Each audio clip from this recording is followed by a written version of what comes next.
Yan gagawin niya. Suod kayo may ano bata. Ang gikas gagmay pa ba? Kami Michael. Magkababata agad ito. Tulo. Ikan kong Manila. Siyempre, agit at mga kabugoy sa kinabuhi. Abot ko Davao tungkol sa atong kaligoy. Ito sila Mark sa Michael. Mga ganyan akong mga sandigan. Asa among mga banding. Tanang mga kasakit. Talang mga kalisdanan. Yagi alam mo. Mga na nga. Sakit kayo dawaton sa akong dughan po. Kaya once pinagwan nga. Isa sa pinaka-close na ko. Ngay gagaw na siya. Sakit yan sa akong dughan niya. Pagkabalon ako nga. Na-disgrasya siya. Kay atong katapusan sa February nadawag pa rin sa buang agaw. Banding-banding po ta may tani yung ugaw di naman ko mo ito.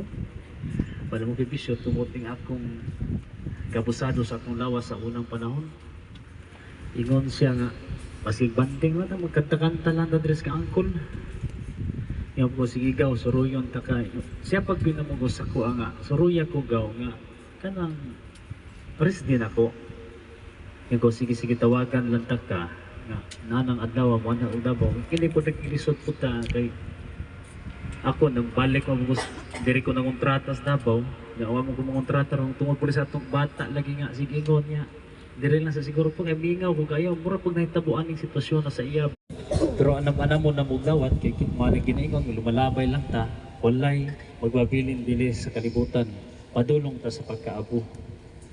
Ug ato na lang ni siyang dawaton sa kinasing-kasing uban sa atong mga pamilya ginikanan ato na lang ning kuno ang mga bata nga kung sa atong ikatambag salamat ta sa iyang mga igsuon labi na sa Baribik o kang Barga uban sa isang Michael, Mark o si Randy nga naas kiliran kanunay nga ting abag sa iyang inahan ni Arigot.